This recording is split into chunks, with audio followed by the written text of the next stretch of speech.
যে কিনা ত্রিশূলের অনেক বড় ভিনসেন্ট গ্রুপ অফ কোম্পানির ওনার। যমন তার ছোট ছেলে, আর এই হচ্ছে যমনের ভাই এলফোন্স আর জোসি। এলফোন্স পেশায় একজন ডাক্তার। সে নিজের শ্বশুরের নার্সিংহোমে জব করে, তার ওয়াইফও সেখানেই জব করে। পাশাপাশি তারা রিয়েল এস্টেটেরও বিজনেস করে। অন্যদিকে জোসি ভিনসেন্ট কোম্পানির বিজনেসগুলো দেখাশোনা করে। বর্তমানে তারা সবাই ভিনসেন্টের মেয়ের বিয়ে নিয়ে ব্যস্ত। এদিকে বরবউকে চার্চে নিয়ে যাওয়ার দায়িত্বটা ভিনসেন্টের আঙ্কেলকেই দেওয়া হয়েছে। সেই আঙ্কেলের ওয়াইফ একজন মেয়র, আর সে তার ওয়াইফের অফিসের পিয়ন। তাছাড়া এই কাজের পাশাপাশি যমুনের সে রাস্তা দিয়ে যাওয়ার সময় বারবার আশেপাশের মেয়েদের দিকে তাকাচ্ছিল। তার ভাবি তাকে এইভাবে সময় নষ্ট না করে তাড়াতাড়ি জিনিসপত্রগুলো কিনে নিয়ে বাড়িতে চলে আসতে বলে। এদিকে যমুন এটিএম থেকে টাকা তুলতে গেলে তার সাথে তার বন্ধু মোস্তাকের দেখা। তুই তোর গাড়ি এখানে রেখে দে আর আমার সাথে চল, আমার বিএমডাব্লিউতে করে তোকে একটা সুন্দর জায়গায় নিয়ে যাব। তারপর তারা মোস্তাকের গাড়িতে করে একটা বারে যায়। যমুন তাকে বলে, তুই তো শহর ছেড়ে পালিয়েছিলিস, এরকম বিএমডাব্লিউ টাকা পয়সা কোত্থেকে পেলি? মোস্তাক তখন বলে, আমার এক বন্ধু আমাকে কিছু টাকা দিয়েছিল, সেই টাকা নিয়ে আমি ত্রিপুরে চলে যাই। এরপর একটা গার্মেন্টস ফ্যাক্টরিতে ইনভেস্ট করি। তারপর আস্তে আস্তে আমার সেই ইনভেস্ট ডাবল হয়ে যেতে শুরু করে, আর আমি হয়ে যাই কোটিপতি। খুবই সিম্পল ব্যাপার, তুই চাইলে তোকেও আমি কোটিপতি বানিয়ে দিতে পারিল। তাই সে তাড়াতাড়ি বেরিয়ে পড়ে। রাস্তায় পুলিশ তাদেরকে থামায় আর ড্রিঙ্ক অ্যান্ড ড্রাইভ চেক করে। এরপর তাদের দুজনকেই থানায় নিয়ে যায়। এই শুকনো একটা মালা দিয়ে বলে, হ্যাপি ম্যারিড লাইফ। তারপর সে তার বোন ও দুলাভাইয়ের সাথে সেলফি নেয়। কেননা বিয়েতে না থাকার কারণে বোন দুলাভাই ভিনসেন্ট তার ছেলের এমন দায়িত্বজ্ঞানহীন কাজের জন্য রাগে দাঁড়িয়েছিল। তাই যমন ভিনসেন্টকে একটা চুমু দিয়ে লাভ ইউ পাপা বলে পালিয়ে যায়। পরদিন যমন বারান্দায় যখন গাড়ি পরিষ্কার করছিল, তখন তার ভাই এলফোন্স সেখানে এসে তাকে বলে, তুই এত জ্ঞানহীন কিভাবে হতে পারি? তুমি তো এমবিএ করেছো, কিন্তু এমবিএ করেও বাবা 70 লাখ টাকা উড়িয়ে দিয়েছ। আমি যদি অতগুলো টাকা পেতাম তাহলে একটা ভালো বিজনেস করতাম। সে সময় জোসিও সেখানে চলে আসে। এখন যমুনের বড় ভাবি তাকে বলে, আজকে বাচ্চাদের নিয়ে ভ্যাকসিন দিতে যাব। যমুন তখন বলে, আজ আমি একটু ব্যস্ত আছি। তার ভাবি তখন বলে, তুমি কি এমন রাজকার্য করতে যাচ্ছ শুনি? তখন সেখানে সে তাকে অ্যাডভাইস দিতে শুরু করে। তখন যমুন তার পোষা কুকুরটাকে বলে, তুই কেন চুপ করে আছিস? তুইও কিছু জ্ঞান দে। মজার ব্যাপার হলো কুকুরটাও নিজের মতো করে 2 বার ঘেউ ঘেউ করে ওঠে। বাচ্চাগুলোকে নার্সিংহোমে নিয়ে যায় ভ্যাকসিন দিতে। এই নার্সিংহোমেই এলফোন্স জব করে। যমুন এখানে তার ছোট ভাবির সাথে দেখা করে বাইরে বের হচ্ছিল। ঠিক ভিনসেন্টের পরিবারের সবাই মোটামুটি কোনো না কোনো বিজনেসের সাথে জড়িত, কিন্তু এই যে যমুন, এর দ্বারা কিচ্ছু হবে না। এই অপমানটা যমুন নিতে না পেরে সেখান থেকে চলে যায়। এইরকম ভাবে সবার অ্যাডভাইস এর কি দরকার? যমুন বলে, আমার একটা বাইক চাই। পরদিন সে তার বাবাকে আবার পটানোর জন্য বাবার পছন্দের একটা শার্ট এনে দেয়।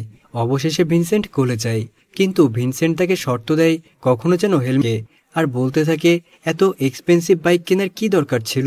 যেমন বলে, আমি আমার বাবার স্ট্যাটাস ধরে রাখতেই এই বাইকটা কিনেছি। ভিনসেন্ট রাগ করে তাকে বলে, কাল থেকে তাহলে আমার ট্রান্সপোর্টের বিজনেসটা তুমিই সামলাবে, তাহলে তুমি টাকা পয়সার ভ্যালুটা বুঝতে পারবে। পরের দিনই যমন তাদের ট্রান্সপোর্ট অফিসে যায় আর সেখানকার অ্যাকাউন্টসগুলো চেক করে। তারপরে সে সেখান থেকে বের হয়ে একটা বাসে উঠে মেয়েদের সাথে ফ্লার্ট করতে শুরু করে। শুধু তাই নয়, ড্রাইভারকে সাইডে বসতে বলে সে কিছুক্ষণ বাসও চালায়, কিন্তু তখনই পুলিশ তাকে ধরে ফেলে, কেননা তার কাছে বাস চালানোর লাইসেন্স ছিল না। তার আঙ্কেল তাকে থানা থেকে ছাড়িয়ে নিয়ে আসে। তার আঙ্কেল বাড়ি এসে বলে, আজ যদি আমি না থাকতাম তাহলে আমাদের ট্রান্সপোর্টের লাইসেন্সটা ক্যান্সেল করে দিত আপনার এই সুপুত্র। ভিনসেন্ট খুব বেশি চিল্লাপাল্লা না করে যমুনকে বলে, তুমি বেশ কিছুদিন ধরে চার্চে যাচ্ছ না, কাল থেকে প্রত্যেক সপ্তাহে তুমি চার্চে যাবে। আরেকজন সাইটে যায়, সেখানে গিয়ে দেখে কোর্টের অর্ডারে কাজ আটকে আছে, কারণ বিল্ডারের কাছে কোনো ক্লিয়ারেন্স সার্টিফিকেট ছিল না। এইভাবে একই দিনে ভিনসেন্ট দ্বিতীয়বারের মতো ধাক্কা খায়। সে তার বন্ধুকে বলে, এটা আমার স্বপ্নের প্রজেক্ট ছিল, এটা কমপ্লিট করার জন্য আমি একজনের কাছ থেকে লোন নিয়েছিলাম। আমি ওই সময় এতটাই কনফিডেন্স ছিলাম যে টাকা লোন নেওয়ার জন্য আমি আমার প্রপার্টি বিজনেস সব তার নামেই করে দিয়েছি। এই কথা শুনে তার বন্ধু ভিনসেন্টকে বাঁচায়। ভিনসেন্ট গ্রুপ অফ কোম্পানি সিজ করা হয়। এদিকে যার কাছ থেকে লোন নিয়েছিল সে এসে বলে, 1 সপ্তাহের মধ্যে আপনাদের এই বাড়িটা খালি করতে হবে। এসব নিয়ে তাদের পরিবারের মধ্যেও ঝামেলা সৃষ্টি হয়। ভিনসেন্টের 2 ছেলের কাছে আলাদা বিজনেস এবং বাড়ি রয়েছে, তাই ভিনসেন্ট বলে, তোমরা তোমাদের বাড়িতে যাও, আমি আর যমুন কোনোভাবে ম্যানেজ করে নেব। এরপর যমুন আসে আর বলে, আমরা আবার টাকা পয়সা ইনকাম করব, তুমি আমার সাথে ত্রিপুর চলো। ভিনসেন্ট প্রথমে তার উপর রাগ করে, কেননা সে ভুলভাল খরচ করে টাকা উড়িয়ে দিয়েছে। তবুও সে রাজি হয়ে যায়। যমুন তার বাবাকে নিয়ে মোস্তাকের সাথে দেখা করে। যমুন বলে, তারপর সে ক্যাথরিনের বাড়িতে যায়। ক্যাটরিনের বাবা সেখানে বসে থাকলেও যমুনের সাথে কোনো কথা না বলে নিজের মতো গেম খেলতে থাকে। এদিকে ক্যাটরিনের মা ক্যাটরিনকে ভেতরে নিয়ে গিয়ে বলে, এই ছেলেটাকে ভুলে যাও, এর পুরো পরিবার দেনায় ভুগছে, আর এই ছেলেটা শুধুমাত্র টাকার জন্যই তোমার পিছে পড়ে আছে। এইসব কথাগুলো যমুন শুনে ফেলে। সে তখন উপরে গিয়ে বলে, হ্যাঁ, আপনি একদমই ঠিক কথাই বলেছেন। তারপরে সে ক্যাটরিনকে আলাদা করে ডেকে বলে, এটাই সত্যি, আর এখন আমাদের ব্রেকআপ করে ফেলা দরকার। এটা বলে সে ওখান থেকে বের হয়ে যায়। কিছুদিন পর যমুন আবার ভাইদির কোম্পানিতে গিয়ে নতুন অর্ডার চাই। ভাইদি বলে, কোম্পানি আপনাদেরকে অর্ডার দিতে চায় না, আপনি আসতে পারেন। তখন যমুন বলে, অর্ডার লাগবে না, কিন্তু তুমি কি একটু হাসতে পারো না? তার কথা শুনে ভাইদি হেসে ফেলে। পরদিন যমুন কিছু কাপড় নিয়ে অন্য শহরে ডেলিভারি করতে যাচ্ছিল। এই ভাইদিও সেখানে আসে, আর দুইজন একই বাসে ট্রাভেল করে। কথা বলতে বলতে যমুন কখন যে ঘুমিয়ে পড়েছিল সে তার নিজেও জানে না। তার যখন ঘুম ভাঙে তখন সে দেখে বাসে কেউই নেই। সে দেখতে পায় বাসের ড্রাইভার বাস থামিয়ে মদ খাচ্ছে। সবাই মোটামুটি ড্রাইভারের উপর চিল্লাচ্ছিল। তখন যমুন ড্রাইভারের কাছ থেকে চাবিটা নেয় আর বাসটা ড্রাইভ করতে শুরু করে, আর প্রত্যেককে একদম সেফলি অন্য শহরে নিয়ে গিয়ে পৌঁছে দেয়। তার এমন কর্মকাণ্ডে ভাইদের ফিরিয়ে এনেছি বাবা। পরদিন বাবা ছেলে তাদের সব জিনিসপত্র প্যাক করে সেখান থেকে বের হয়ে যায়। ভিনসেন্ট নিজের ছেলের এই কাজে খুবই গর্ববোধ করছিল। সে পেরুলাল আর ভাইদিকে ধন্যবাদ জানায়। যমুন সবাইকে ভাই বলে, কিন্তু ভাইদিকে কিছু না বলে সেখান থেকে চলে যায়। ভিনসেন্ট বলে, তুমি কিন্তু এটা ঠিক করলে না।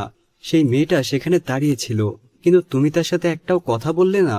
যমুন বলে, আমাদের কাজ হয়ে গেছে, আমরা চলে এসেছি, এতে এত ইমোশনাল হওয়ার কি আছে। ভিনসেন্টের খুব খারাপ লাগে এটা ভেবে যে হাতে টাকা পেতে যেমন এতটা বদলে গেল। তো বাড়িতে পৌঁছেই ভিনসেন্ট তার পরিবারের সবাইকে ডেকে দাওয়াত দিয়ে খাওয়ায়। পরদিন বাবা ছেলে মর্নিং ওয়াক করতে বের হয়। ভিনসেন্ট বলে, আমরা তো রোজই এই রাস্তা দিয়ে যাই, আজ হঠাৎ করে অন্য রাস্তায় কেন? যমুন বলে, আরে চলোই না, আজ একটু অন্য রাস্তা দিয়েই যাওয়া যাক। ভিনসেন্ট তার কথাগুলা সিরিয়াসলি নেয় না। সে যমুনের সাথে হাঁটতে থাকে।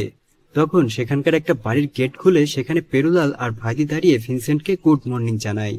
ভিনসেন্ট প্রথমে গুড মর্নিং বলে ঠিকই, কিন্তু পরে সে রিয়ালাইজ করে এরা দুইজন এখানে কিভাবে এলো। পেরুলাল বলে, স্যার, এটা আপনার ছেলেরই প্ল্যান ছিল, ওর জন্যই আমরা এখানে আসতে পেরেছি। ভিনসেন্ট তখন আনন্দের সাথে যমুনকে বলে, তুই বেটা শোধরাবি না কখনোই। এটা বলেই সে যমুনকে তাড়া করে।